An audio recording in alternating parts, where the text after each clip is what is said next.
Hola! Your dream vacation to Malaysia starts from ₹24,999 only with GT Holidays, South India's #1 travel brand. Edappadi இப்போ மோடி கடுமையாக எதிர்க்கிறான்னு நினைக்கிறீங்களா? முக்கியமாக சட்டங்கள், criminal சட்டங்களுடைய பெயர்கள் ஹிந்தியில வருது, ஹிந்தி திருப்பிது அப்படின்னு சொல்றாரு. மோடியை தீவிரம் எதிர்க்கிறாரா எடப்பாடி? இது ஏமாற்று வேலை. மக்கள்கிட்ட வந்து ஒரு எதிர்ப்பு இருக்கிற மாதிரி காட்டுறது தான் இது. ரெண்டுக்கு என்ன வித்தியாசங்கிறீங்க? எதிர்ப்பு இருக்கிற மாதிரி காட்டுறதுக்கு எதிர்க்கிறது. இந்த மாதிரி சூழல் வந்து பார்த்தீங்கன்னா 2026 நோக்கி இவங்க நகருவாங்க. அப்படி நகரும் போது நீங்க சொல்ற மாதிரி இவங்களுக்கு வந்து இந்த எதிர்ப்பெல்லாம் வந்து காட்டவே மாட்டாங்க. பெரிய விஷயம். இரண்டு தரப்பிலும் எதிர்ப்பை காட்ட மாட்டாங்க. எடப்பாடி என்ன பண்ணுவார்? திமுக எதிர்ப்பு இருக்கிற மாதிரி எடப்பாடி தொடர்ந்து பாஜக எதிர்ப்பு. இப்போதைக்கு அவருடைய பயணம் இன்னைக்கு பயணப்படுறாரு டெல்லி. ஆமாம், டெல்லிக்கு ஒரு வார்த்தை தெரிவித்துக்காக போகலாம். ஆனால் போகும்போது என்ன கொண்டு வராருன்னு கேட்டிங்கன்னா வந்து சிபிஐ வந்து விசாரணை வேணும்னு சொல்லி கேட்குறாரு. அது உண்மையிலே வந்து இந்த கள்ளச்சாராய விஷயத்துக்கு தான் அவர் சந்திக்க போகிறாரா அல்லது வேறு ஏதாவது அரசியல் காரணம் இருக்குமான்ற சந்தேகமாக இருக்குது. என்ன கேட்டால் அண்ணாமலையுடைய பொலிட்டிக்கல் கெரியர் வந்து முடிஞ்சிடுச்சு. ரொம்ப சாதாரணமாக சொல்றீங்க. நிஜமா அவர் முதலமைச்சர் வேட்பாளர் கனவு. அதனால் நீங்கள் இங்கே எவ்வளோ பேர் இருக்கிறாங்க அது போட்டிக்கு. அப்படி என்ன பண்ணார்? டெல்லி போகிறது எதற்காக நீங்கள் சொல்கிறீங்க? எங்களுக்கு வந்து பார்த்தீங்கன்னா ஓரளவுக்கு எங்கிட்ட ஒரு இறக்கமாக நடந்துக்கிறவங்களுக்குனா அண்ணாமலை மாதிரியான ஒரு சிக்கலான ஆளை கொடுக்காதீங்க. அப்படிலாம் ஒரு பாஜக அப்படி தான் அண்ணாமலை பொறுத்த வரைக்கும் அப்படி தான் இருந்தார். அண்ணாமலை பண்ணாத சித்திரம் அது கிடையாது சார்.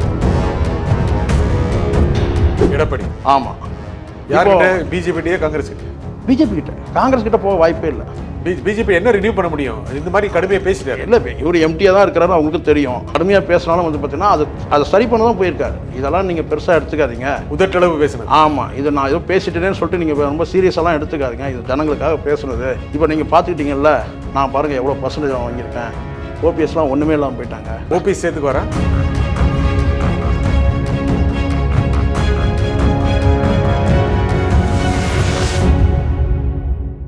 வணக்கம் ஆகாயம் நண்பர்களே. மோடியை எடப்பாடி தீவிரமாக எதிர்க்கிறாரா? தொடர்ந்து எதிர்ப்பாரா? நிலைப்பாடு எப்படி இருக்கும்? இதை பற்றி பேசுவதற்காக அரசியல் விமர்சகர் திரு ஜெகுவா ஜெய்சங்கர் இங்கு வந்திருக்கிறார். வணக்கம் திரு ஜெய். வணக்கம் சார். வணக்கம். எடப்பாடி இப்போ மோடி கடுமையாக எதிர்க்கிறான்னு நினைக்கிறீங்களா? முக்கியமாக சட்டங்கள், கிரிமினல் சட்டங்களுடைய பெயர்கள் ஹிந்தியில் வருது, ஹிந்தி திருப்பிது அப்படின்னு சொல்றாரு. மோடியை தீவிரம் எதிர்க்கிறாரா எடப்பாடி? இந்த ஈஎம் பூசினா மாதிரி பூசாத மாதிரி சொல்லுவாங்க இல்லையா, அது அப்படிதான். இன்னும் வந்து தீவிரமாலாம் அவர் வந்து தீவிரமாக இல்லை, எதிர்க்கவே இல்லைன்னு சொல்கிறேன் நான். இது ஒரு எதிர்ப்பே அல்ல. இது வந்து பார்த்தீங்கன்னா நீங்கள் வந்து இந்த எதிர்ப்பெல்லாம் எப்போ காட்டியிருக்கணும்னு கேட்டினா, இந்த எலெக்ஷன் தேர்தல் வந்தது இல்லையா, அப்போ வந்து ஜெயலலிதா அவர்களுடைய பெயரை உச்சரித்து, புரட்சித் தலைவர் எம்ஜிஆர் அவர்களோட பெயரை உச்சரித்து அவர் வந்து வாக்கு சேரிச்சா அப்போவே பேசியிருக்கணும். அப்போ கேட்டபோது அதை ஒரு பெருமையாக எடுத்துகிட்டு கடந்து போய்ட்டார், பதிலே சொல்லாமல். அப்படிங்கும்போது இதெல்லாம் வந்து பார்த்திங்கன்னா ஒரு கண்துடைப்பு. இது ஏமாற்று வேலை. மக்கள்கிட்ட வந்து ஒரு எதிர்ப்பு இருக்கிற மாதிரி காட்டுறது தான் இது. ரெண்டுக்கு என்ன வித்தியாசங்கிறீங்க? எதிர்ப்பு இருக்கிற மாதிரி காட்டுறதுக்கு எதிர்க்கிறது. காட்டுறதுனா இப்போது சார் ஒரு விஷயம் என்னென்னா, இவர் வந்து வெறுங்கையோடு இருக்கிறார் சரிங்களா.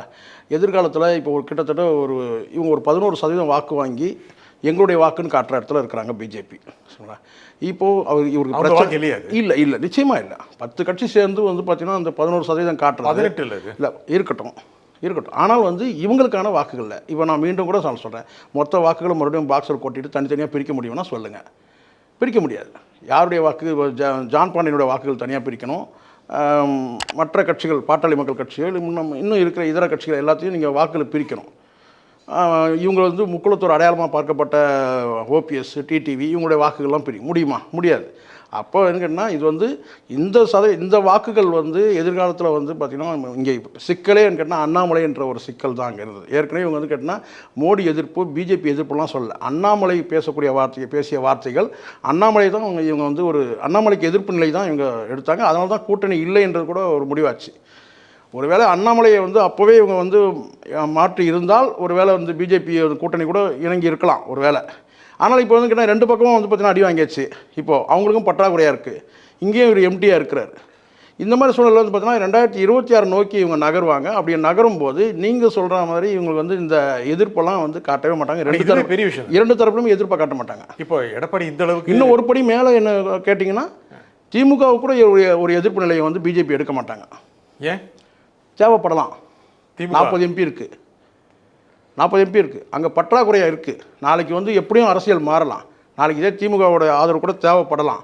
திமுக கொடுக்குமான்னு கேட்டதுக்கு ஒரு கேள்விக்கு வந்து பதிலுன்னா, இதை ஒரு சம்பவத்தை நீங்கள் வந்து நீங்களே ஒரு அனலைஸ் பண்ணிக்கோங்க வேணா.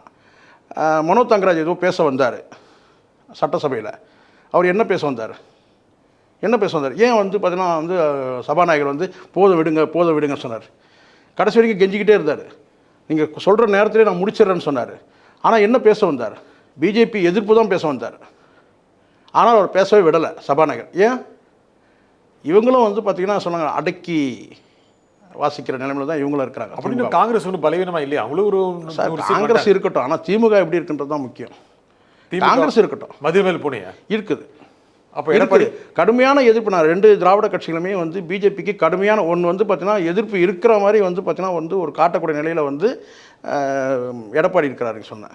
இவங்க அவ்வப்போது வந்து பார்த்தீங்கன்னா ஒரு சமரசம் பண்ணிப்பாங்க. எதிர்ப்பை காட்டுவாங்க, ஒரு சமரசம், எதிர்ப்பை காட்டுவாங்க, ஒரு சமரசம். என்ன சமரசம்? இப்போ எதிர்ப்பு காட்டியிருக்காங்க. இப்போ எதிர்ப்பு காட்டிட்டு தான் இருக்காங்க. இப்போ நடக்கிறத பார்த்து தான் இருக்கிறோம் பாராளுமன்றத்தில்.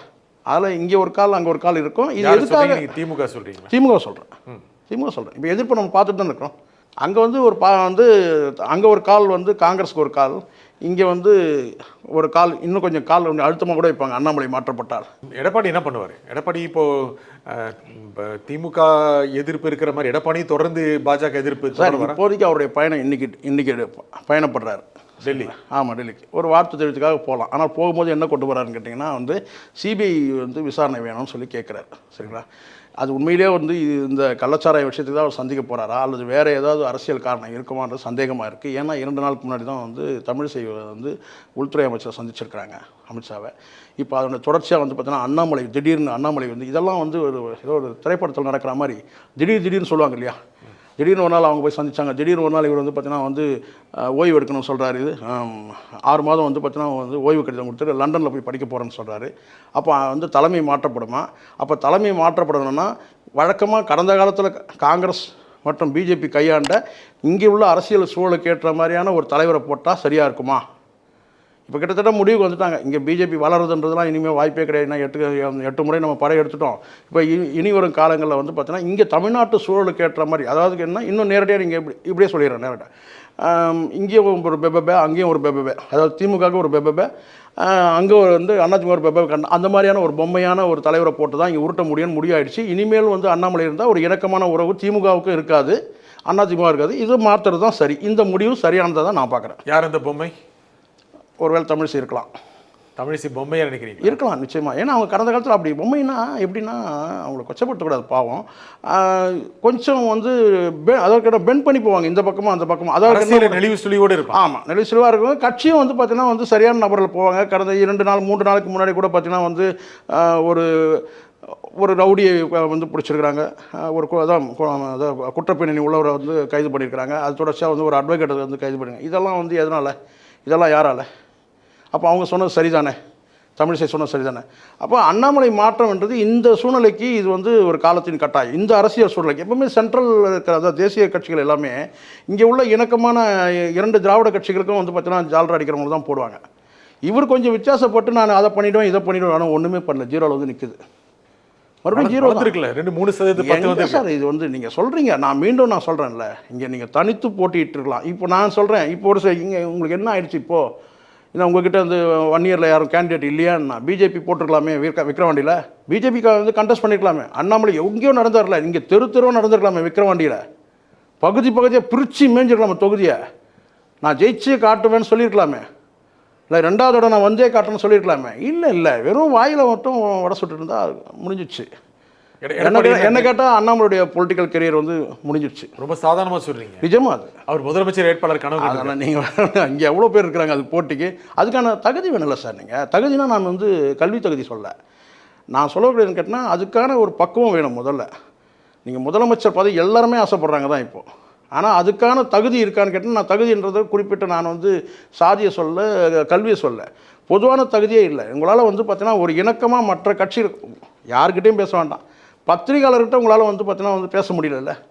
எடுத்த கேள்வியே நீங்கள் இப்போ எல்லாரும் ஒரு கேள்வி கேட்க ஆரம்பிச்சிட்டாங்க. வழக்கம் தொடர்ச்சியாக என்னென்னு கேட்டால் நீ எந்த ஊடகம் எந்த கட்சி அப்படின்னு சொல்லி. இங்கே எல்லா ஊடகமும் ஏதேனும் ஒரு கட்சியை சார்ந்து கூட, நான் சொல்ல சாதாரண யூடியூப் சேனல் கூட ஏதேனும் ஒரு அரசியல் கட்சி சார்ந்து தான் இருக்குது. அதுக்காக என்ன செய்ய முடியும்? ஆனால் அங்கே கேட்குறது மக்களுடைய கேள்வி அங்கே கேட்குறாங்க. மக்கள்கிட்ட மக்கள் எண்ணத்தில் என்ன கேள்வி வருதோ அந்த கேள்வி தான் அங்கே எழுப்பப்படுது. அந்த கேள்விக்கு பதில் சொல்லணும். சரி, இப்போ நீங்கள் எடப்பாடி பற்றி பேசிட்டு இருக்கோம். எடப்பாடி என்ன பண்ண டெல்லி போகிறது எதற்காக? நீங்கள் சொல்கிறீங்க தமிழக பாஜக தலைவர் மாற்றப்படுவார், திமுகவுக்கு இணக்கமாக ஒருவர் நியமிக்கப்படுவார். என்ன சொல்லுவாருன்னு கேட்டிங்கன்னா, நான் வழக்கம் போல் வந்து உங்களுக்கு வந்து வழக்கமான நான் வந்து உங்களுக்கு வந்து நான் ஏற்கனவே இருந்த மாதிரி நான் ஒரு அடிமையாகவே நான் இருக்கிறேன். ஆனால் எங்களுக்கு வந்து பார்த்திங்கன்னா எங்களை மேய்க்கிறவங்க வந்து சரியான ஆளாக இருக்கணும். எங்களுக்கு வந்து பார்த்தீங்கன்னா ஓரளவுக்கு எங்கிட்ட ஒரு இறக்கமாக நடந்துக்கிறவங்க இருக்கணும். அண்ணாமலை மாதிரியான ஒரு சிக்கலான ஆளை கொடுக்காதீங்க. முதல்ல அப்படி வார்த்தை பயன்படுத்துவீங்க, மேய்க்கிறவர் இறக்கமா, ஏன் அது வார்த்தை பயன்படுத்தி? ஆமாம், அடித்து விரட்ட மேய்க்கக்கூடாது இல்லை, மாடுகளை மேய்க்கிறது 2 விதம் இருக்குது. அடித்து மேய்க்கக்கூடாது இல்லையா, அப்படி தட்டி தட்டி அப்படி பண்ணுறதுன்னு இருக்குது, அடிச்சு இருக்குது. அப்புறம் வாழை முறுக்கி கூட மேய்ப்பாங்க, பார்த்துருக்கீங்களா நீங்கள்? அப்படிலாம் ஒரு பாஜக அப்படி தான் அண்ணாமலை பொறுத்த வரைக்கும் அப்படி தான் இருந்தார். அண்ணாமலை பண்ணாத சித்திரவதை கிடையாது சார். சிலது திரைமறைவில் இருக்குது, சிலது இருக்குங்க. இவங்களை வந்து அந்த ஈடியை வச்சு வந்து இந்த ஏடிஎம்கே அமைச்சர்களெல்லாம் பிரித்து மேய்ஞ்சார். அதனுடைய காயம்தான் உள்காயம், எல்லாமே உள்குத்து, எல்லாமே உள்காயம், வெளியில் தெரியாது. வெளியில் நீங்கள் ஜெயலலிதாவை பேசினார், வந்து அண்ணாவை பேசினார், இதெல்லாம் இருக்குது. ஆனால் உள்ளே வந்து பார்த்தீங்கன்னா இந்த இடி டிபார்ட்மெண்ட் வச்சுக்கிட்டு அவர் பண்ணாத அட்டகாசம் கிடையாது. உள்ளே அத்தனை பேரும் வந்து பார்த்தீங்கன்னா மிரட்டி உருட்டி இதை தாண்டி இப்போ பாருங்கள், திருச்சி சூர்யா சொல்கிறாரு பாருங்கள், திமுக அமைச்சர்கள் கூட தொடர்பில் வந்தாங்க. ஏன்னா இடியை வச்சு அவர் மிரட்டி வந்து பணம் பறிச்சார்னு அவர் சொல்கிறாரு. ஆனால் அது அண்ணாமலையுடைய டிசிஷன் இல்லை சார். அண்ணாமலை இப்போ வந்து கிட்டத்தட்ட மத்தியில் இருக்க பாஜகவே வந்து பார்த்திங்கன்னா இவர் இந்த ஆர்எஸ்எஸ் லிங்கில் இருந்ததுனால மோடி அமித்ஷாவே வந்து கொஞ்சம் இவரை விட்டு தானே பிடிச்சாங்க. நீங்கள் பாருங்கள் வேணா, அவரை தட்டி கொடுத்ததும் இருக்கட்டும், அந்த தட்டி கொடுத்தலாம் என்னாச்சு, ஒன்றுமே இல்லை. இவர் வந்து சொன்னதை அவங்க நம்பினாங்க. இப்போது என்ன தான் உங்ககிட்ட உளவுத்துறை எல்லாம் இருந்தால் கூட நான் இதை இப்படி மாற்றிடுவேன் அப்படி மாற்றிடுவேன்னு சொன்னார். எதுவும் மாற்றலை. 8 முறை வந்து போய் எந்த பலனும் இல்லை. குறைஞ்சபட்சம் அவர் தொகுதியாக ஜெயிச்சு அவர் வந்து ஆளுமையை காட்டியிருக்கணும், அதுவும் காட்டலை. ஓட்டு இன்க்ரீஸ் ஆகிடுது. ஓட்டு இன்க்ரீஸ் ஆனது எதனால? அதுவும் கூட வந்து பார்த்தீங்கன்னா அமித்ஷா அங்கேருந்து வந்து மோடி டாக்டர் ராமதாஸை சேர்த்து விட்டதுனால, அங்கேருந்து பேசி சேர்த்து விட்டதுனால, அவரும் இங்கேருந்து இந்த பக்கம் எடப்பாடிகிட்ட போயிருந்தாருன்னா இன்னும் ஒன்றும் இல்லாமல் போயிருக்கும். அதை தாண்டி இங்கே வந்து பார்த்தீங்கன்னா கூட்டணியில் இருக்கிறவங்க வந்து ரொம்ப மகிழ்ச்சியாக சந்தோஷமாக இருக்கிறாங்களா என்ன? நீங்கள் தான் சொல்லுங்களேன். அங்கே இருக்கிறவங்க வந்து ஓபிஎஸ்ஸாக இருக்கட்டும், டிடிவியாக இருக்கட்டும். டிடிவிலாம் வந்து இப்போ அடுத்து ஏதாவது வந்து ஒரு கரிஸ்மாட்டிக் லீடர் யாராவது வந்தாங்கன்னா டிடிவி கட்சியை இணைச்சிட்டு போயிடுவார். விஜய் எதிர்பார்த்துட்டு இருக்கிறாரு நான் நினைக்கிறேன். ஒரு வேலை நிஜமா எடப்பாடி என்ன பண்ணுவார் நினைக்கிறீங்க? எடப்பாடி இப்போ டெல்லிக்கு போயிட்டு நீங்கள் 2 விஷயம் சொன்னீங்க. ஒன்று வந்து நல்ல இணக்கமான தலைவர் வேணும், அது மாதிரி நடவடிக்கை எதுவும் எடுக்கக்கூடாது. சார், இப்போது இவங்களை பொறுத்த வரைக்கும் இந்த திராவிட கட்சிகள் ஆண்ட கட்சி தான் காங்கிரஸ் கட்சி. அவங்கள வந்து அடிமையாக்கி காட்டினாங்க தமிழ்நாட்டில். ஆனால் சென்ட்ரலில் வந்து ஒரு பலம் தேவை. இவங்களுக்கு காங்கிரஸ் வந்து அங்கே இப்போ வந்து ஓரளவுக்கு வந்து வலிமையான ஓரளவுக்கு நல்ல வலிமையாகவே இருக்குது, கூட்டணி கட்சிகளோடு சேர்ந்து. நான் சொல்லி இந்தியா கூட்டணி சொல்கிறேன். அப்போ இவங்களுக்கு வந்து பார்த்தீங்கன்னா வந்து இது வரைக்கும் வந்து தேசிய அளவில் ஒரு பார்ட்னர் இல்லை, ஒரு வலிமையான கூட்டாளி இல்லை. அதுக்காக இப்போ வந்து போய் அதை புதுப்பிக்க போயிருக்கார், ரெனிவல் பண்ண போயிருக்கார் எடப்பாடி. ஆமாம். யார்கிட்ட? பிஜேபிகிட்டே காங்கிரஸ் கிட்டே? பிஜேபி கிட்ட. காங்கிரஸ் கிட்ட போக வாய்ப்பே இல்லை. பிஜேபி என்ன ரினியூ பண்ண முடியும்? இந்த மாதிரி கடுமையாக பேசிட்டாரு. இல்லை, இவர் எம்டியாக தான் இருக்கிறாரு, அவங்களுக்கு தெரியும். இவர் கடுமையாக பேசினாலும் வந்து பார்த்தீங்கன்னா அதை சரி பண்ண தான் போயிருக்காரு. இதெல்லாம் நீங்கள் பெருசாக எடுத்துக்காதீங்க. உதட்டளவு பேசுனது. ஆமாம், இதை நான் ஏதோ பேசிட்டேன்னு சொல்லிட்டு நீங்கள் ரொம்ப சீரியஸாலாம் எடுத்துக்காதீங்க. இது ஜனங்களுக்காக பேசுனது. இப்போ நீங்கள் பார்த்துக்கிட்டீங்கல்ல, நான் பாருங்கள் எவ்வளோ பர்சன்டேஜ் வாங்கியிருக்கேன். ஓபிஎஸ்லாம் ஒன்றுமே இல்லாமல் போயிட்டாங்க. ஓபிஎஸ் 3 லட்சம் ஓட்டு வாங்கியிருக்காரு சார். ஆனால் கட்சின்னு ஒன்றும் பெருசாக ஒன்றுமே இல்லை. இப்போ இவங்க சமன்படுத்த பார்ப்பாங்க. இப்போ இவங்களுக்கு ஏற்பட்ட அந்த இழப்பை, அதிமுக ஏற்பட்ட அந்த வாக்கு சதவீத இழப்பை வந்து பார்த்தீங்கன்னா 26ல் ஈடுகட்ட பார்ப்பாங்க. எப்படி வேணால் ஈடுகட்டலாம். அதுதான் வந்து அடுத்த ஒரு பார்ட்னர் கொண்டு வராங்கல்ல. யார் இந்த பார்ட்னர்? சீமான் அதிமுக போவார். ஆமாம், யார் வேணால். இப்போ இவங்க 2 சிக்கல் இருக்குது. சீமானுக்கும் வந்து ஒரு சிக்கல் இருக்குது, நெருக்கடி இருக்குது. எடப்பாடிக்கும் ஒரு நெருக்கடி இருக்குது. விஜய் அவர்கள் வந்து கட்சியை தொடங்கும் போது வந்து பார்த்திங்கன்னா சீமான் அவர்கிட்ட சீமான் விஷயம் முதல்ல சொல்லிடுறேன். சீமானுக்கு ஒரு 3 தரப்பான மக்கள் ஆதரவு இருக்குது. அங்கே என்னென்னு கேட்டிங்கன்னா, சீமானை வெறிகொண்டு ஆதரிக்கக்கூடியவங்க, எங்கள் அண்ணன் சொல்லி கூட சொல்கிறாங்க இல்லையா, அவங்க தமிழ் தேசியத்தை நேசிக்கக்கூடியவங்க. அதுக்கப்புறம் வந்து கேட்டிங்கன்னா 3வதான்னு கேட்டால் இந்த 2 திராவிட கட்சியில் வேணாம், 3வதாக ஒரு பார்ட்டி ஒரு கட்சி வேணுன்றவங்க சீமான் ஆதரிக்கிறாங்க. இப்போ இந்த 3வதாக இருக்கிறவங்க வந்து பார்த்தீங்கன்னா அப்பப்போ மாறிக்கிட்டே இருப்பாங்க. அடுத்தடுத்து கமலஹாசன் வந்தால் கமலஹாசன் போடுவாங்க. அடுத்து இப்போ விஜய் வந்திருக்கிறாரு. அப்போ விஜய்கிட்ட போவாங்க. விஜய்கிட்ட போகும்போது தமிழக வெற்றி கழகன்றதுனால கேட்டால் பெரும்பகுதி தமிழ் தேசியத்தை நேசிக்கக்கூடியவங்களும் வந்து பார்த்திங்கன்னா வந்து மாறுறதுக்கான வாய்ப்பு இருக்குது. அப்போ இந்த வாக்கு சதவீதம் வந்து இவர் வந்து சரிஞ்சிச்சுன்னா எடப்பாடிக்கு, சீமானுக்கு அது எப்படி அவர் சமன் பண்ண முடியும்? அதுக்கு தான் அவர் என்ன எதிர்பார்த்தாருன்னு கேட்டால், விஜயோட சேர்ந்து கூட்டணி வச்சுட்டா இங்கே இருக்கிறவங்களை தக்க வச்சுக்கலான்னு பார்த்தார். எடப்பாடி வந்து இதுங்க எடப்பாடிக்கு வந்துடுறேன். இங்கே தக்க வச்சுக்கலான்னு பார்த்தார் சீமான். இப்போ வந்து விஜய் அவர்கள் வந்து இணையிற மாதிரி இல்லை. விஜய் வந்து பார்த்திங்கன்னா அவர் அவருடைய பாதை வந்து தனி கோல். அவர் வந்து சிஎம்ன்ற அந்த இலக்கை நோக்கி, அடுத்த ஆட்சின்ற அந்த இலக்கை நோக்கி அவங்க நகர்றாங்க. அது பெரிய கனவாக கூட இருக்கட்டும், அப்படி போகிறாங்க. அப்போ இவருக்கு என்னென்னு கேட்டால் வந்து 26 இருக்கிற இருப்பை வந்து தக்க வைக்கணும்னு கேட்டால் வேறு வழி கிடையாது. எடப்பாடிக்கு நிறைய சாய்ஸ் இருக்கா? இப்போ எடப்பாடி நிச்சயமாக சாய்ஸ் இருக்குது. சீமானே ஒரு பெரிய சாய்ஸ் தானே சார். ஆமாம். அப்புறம் பிஜேபியும் ஒரு சாய்ஸ். பிஜேபியும் சேர்த்துருவாங்க. ஒரே ஒரு இப்போ முடிஞ்சிடுச்சு. இப்போ என்னன்னு கேட்டால் இப்போ இது வரைக்கும் திராவிட எதிர்ப்பு அரசியல் சொல்லிட்டு சீமான் இப்போ என்ன சொல்கிறாரு, திமுக எதிர்ப்புன்னு வந்துட்டார். முடிஞ்சிச்சு. திராவிட எதிர்ப்பு இப்போ திமுக எதிர்ப்புன்னு வந்துட்டார். இப்போ யாரை வந்து பிரச்சாரம் வந்து பார்த்தீங்கன்னா வலிமையாக எதிர்த்து பண்ணிட்டு இருக்கிறாரு? திமுகவை தான். பாட்டாளி மக்கள் கட்சி பண்ணுறாரா? பிஜேபி எதிர்த்து பண்ணுறாரா சீமான்? சொல்லுங்கள், பண்ண சொல்லுங்க, நான் மாற்றிக்கிறேன். எடப்பாடியோட சாய்ஸை பற்றி சொன்னீங்க, அதைத்தான் நான் சொல்கிறேன். இப்போ என்னன்னு கேட்டிங்கன்னா இப்போ வந்து இப்போ எடப்பாடி தான் சாய்ஸ் நிறைய இருக்கும். ஆமாம், எடப்பாடி சாய்ஸ் நிறைய இல்லை, சாய்ஸ் இருக்குது. சீமான், பாட்டாளி மக்கள் கட்சி, பிஜேபி, இப்படி ஒரு அணி வர்றதுக்கு ஸ்ட்ராங் வலிமையான ஒரு மாற்று அணி உருவாகிறதுக்கு வாய்ப்பு இருக்குல்ல. ஓபிஎஸ் சேர்த்துக்கு வரேன் அது தெரியல. ஓபிஎஸ்ஸை பொறுத்த வரைக்கும் எனக்கு தெரிஞ்சிருக்கேன் மிக்சர் சாப்பிட்ற சவுண்டு கூட கேட்கல. கஷ்டமாக இருக்கும் கேட்குறதுக்கு. நான் வேறு வழி இல்லாமல் சொல்கிறேன். கேட்குதா? அட்லீஸ்ட் மிக்சர் சாப்பிட்ற சவுண்டு கேட்குதான்னு கேட்குறேன் நான். இல்லையே சார், பிக்சர் இல்லாத நபரை நீங்கள் கேட்டால் நான் என்ன பதில் சொல்ல முடியும்? நான் கண்டிப்பாக நீங்கள் கேட்குற எல்லா கேள்விக்கும் நான் பதில் சொல்லணுன்ற ஆசையில் தான் இருக்கேன். ஆனால் சவுண்டு வரலையே. அந்த மிக்சர் சாப்பிட்ற சவுண்டாவது வரணும்ல. ஒரு சீனியர் லீடர் இல்லை இருக்கட்டும், பல்லு இருக்குல்ல, மிக்சர் சாப்பிடும்போது சவுண்டு வரணுமா இல்லையா? வரலையே. ஆனால் இப்போ சாப்பிட்ட சவுண்டு இப்போ கேட்கும்ல. இல்லை, அது எப்படி கேட்க? நீங்கள் ஞாபகம் வச்சுருக்கணும். நீங்கள் இப்படிலாம் வந்து சவுண்டு வருமான்ட்டு. இல்லை, வரல சார்.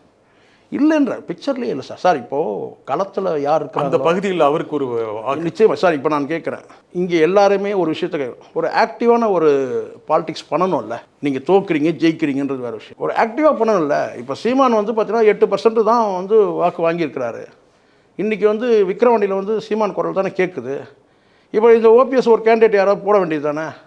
இல்லைம்மா, பாட்டாளி மக்கள் கட்சி கொடுக்காதீங்க, என்டிஏல நான் நிறுத்துகிறேன்.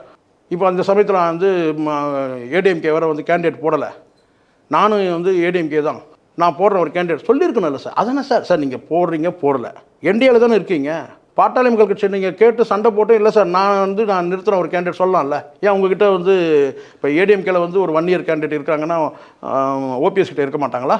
நான் சொல்ல வருதுன்னு கேட்டால் நீங்கள் அட்லீஸ்ட் அந்த பேச்சு கூட வரலையேன்ற நான் போட்டி போடணும்ல. இப்போ டிடிவி கூட கேட்கலாமே, அமமுகவுக்கு கொடுங்க நாங்கள் போடுறோன்னு சொல்லலாமே, பிஜேபி கூட கேட்கலாமே. அப்போ ஏன் நீங்கள் வந்து பாட்டாளி மக்கள் கட்சிக்கு விட்டுட்டு ஒதுங்கி நிற்கிறீங்க? அவங்க வலிமையாக இருக்காங்க. இங்கே வலிமை வந்து கேட்டால் எல்லாருக்கும் ஒரே வலிமை தான் சார். 1 இயர் தான் வலிமை. உங்கள்கிட்ட 1 இயர் இல்லையான்னு கேட்குறேன். அங்கேயும் அதே தான், அங்கேயும் 1 இயர் தான். நீங்கள் ஏன் அப்படி போடுங்க? 35% பட்டியல் வகுப்பு சார்ந்தவங்க இருக்கிறாங்க, அப்படி போடுங்க, ஒரு கேண்டிடேட் போடுங்க. இதர வந்து பிறமொழி பேசுகிறவங்களும் இருப்பாங்கல்ல, எல்லாம் சேர்த்தா கிட்டத்தட்ட ஒரு நியர்லி ஒரு 50% வருது சார், ஒரு 45 வருது, போடுங்க. ஆனால் ஓபிஎஸ் சொல்கிறாரு கட்சி ஒற்றுமை தான் முக்கியம், பதவி முக்கியம் இல்லை. இது எப்போ சொல்கிறாரு? இப்போ சொல்கிறாரு. எப்போ சொல்லியிருக்கணும்? தேர்தலுக்கு முன்னாடி சொல்லியிருக்கணும். ஒற்றுமை சொல்லிகிட்டே இருந்தாக்கா எப்படி சார் ஒற்றுமை வரும்? போய் பேசணும், இணங்கி ஏதாவது ஒரு முடிவுக்கு வரணும்ல சார். ஒன்று சார், நம்மளுடைய செல்வாக்கு என்னன்றதை நிரூபிச்சாச்சு. சேரணுன்றார், வேறு வழி இல்லை. இல்லைன்னா திமுகவில் போய் சேரணும். அதிமுக சேரணும். ஆனால் அவங்க சேர்த்துக்கிற நிலைமையில் இல்லைன்னு நான் நினைக்கிறேன். எடப்பாடி சேர்த்து ஆமாம், அவர் ஒரு என்னுடைய பார்வைக்கு எடப்பாடி ஒரு விஷயத்தில் தெளிவாக இருக்கிறார். அதாவது சசிகலா, டிடிவி, ஓபிஎஸ் இவங்க 3 பேரும் சேர்த்தா மீண்டும் நம்ம கட்சி நம்ம கைவிட்டு போய்டும்னு அவர் நினைக்கிறார். அதனால் அவர் என்ன செய்கிறார், சமன்பாடு இந்த வாக்கு சதவீதம் நீங்கள் சொன்ன மாதிரி இந்த முக்குளத்தோர் வாக்கு சரிவு இருக்கு இல்லையா, அதை வந்து சமன்படுத்துகிற முயற்சியில் அவர் அடுத்த கட்டம் இறங்குறார். பிஜேபி சேர்த்து வைக்குமா? அதான் பிஜேபி சேர்த்து வைக்கிறதோ இல்லையோ, ஏன்னா பிஜேபி இல்லை சேர்த்து வைக்கிறதோ இல்லையோ, வேறு வகையில் அந்த வாக்கு சரிவை வந்து சமன்படுத்த பார்ப்பார். எப்படி அது விஜயை சேர்த்துக்கலாம், சீமானையும் சேர்த்துக்கலாம். ஆனால் முக்குளத்தூர் வாக்குங்கிறது இருக்கும். அதுதான் சார், இப்போ சீமானை சேர்க்கும் போது முக்குளத்தூர் வாக்கு வரதுக்கான வாய்ப்பு இருக்குல்ல. பரவலாக வந்து நான் சொல்கிறது கேட்டால் 234 தொகுதியிலையும் வந்து செல்வாக்குள்ளவங்களே ஒரு இணைச்சிக்க பார்ப்பார்னு சொல்ல வரேன். இப்போ கிட்டத்தட்ட ஒரு நெரட்டிவ் செட் பண்ணிட்டாங்க. என்னென்னு கேட்டால், இப்போ எடப்பாடி தலைமையிலான இருக்க கட்சி வந்து பார்த்தீங்கன்னா அது வந்து கவுண்டர் திமுக, அது அண்ணா திமுக கிடையாது அப்படின்ட்டாங்க. இப்போ அதை உடைக்கணும்ல. அப்போ 234 தொகுதியிலும் வந்து பார்த்தீங்கன்னா செல்வாக்குள்ளவங்கள அவர் மீண்டும் இணைக்கலாம். சார் நீங்கள் என்டிஏவை நீங்கள் வந்து இணைக்கும் போது, என்டிஏவில் இணையும் போது அங்கே ஒரே ஒரு நெருஞ்சி முள் வந்து பார்த்தீங்கன்னா அண்ணாமலை தான். அண்ணாமலை தூக்கி போட்டாச்சுன்னா ஒரு சிக்கலும் இருக்காது. அப்படின்ற ஒரு பார்வையில் தான் நான் பார்க்குறேன் நிச்சயமாக. ஏன்னா வந்து என்ன இதில் வந்து இஸ்லாமியர் கிறிஸ்தவர் வாக்கு வந்து குறையலாம். இதை வந்து பார்த்தீங்கன்னா அந்த திருமாவளவன் இல்லாதனால ஆதி திராவிடர் வாக்குகள் கொஞ்சம் பட்டியல் வகுப்பு சார்ந்த வாக்குகள் கொஞ்சம் குறைய வாய்ப்பு இருக்குது. இதெல்லாம் சமன்படுத்துறதுக்கு தான் நான் சொல்கிறேன் ஒரு அலைன்ஸ் வரும்ன்ற நான். இதை வந்து பாட்டாளி மக்கள் கட்சியும் இங்கே என்டிஏவோடு சேர்த்து நீங்கள் வந்து சீமான விஜய் உள்ளே கொண்டு வர முடியுமான்னு எனக்கு தெரியல. அது ஆனால் சீமானை உள்ளே கொண்டு வந்துடுவாங்கன்றதுக்கு அதுக்கான நகர்வு தெரிஞ்சிடுச்சு. இப்போ சீமானே வந்து நகர்ந்துட்டார் சரி சரி சரி எடப்பாடியை நோக்கி. அதனால் வந்து இனிமேல் தனித்துன்ற அந்த கான்செப்டுக்கு போக மாட்டார். சார், இந்த நிகழ்ச்சியிலும் கருத்தில் குறிப்பிக்காக திரு சேகுவா ஜெய்சங்கர் மிக்க நன்றி. நன்றி சார். மீண்டும் ஒரு நிகழ்ச்சியை சந்திப்போம். நன்றி, வணக்கம். Hola! Your dream vacation to Sri Lanka starts from rupees 24,999 only with GT Holidays, South India's #1 travel brand.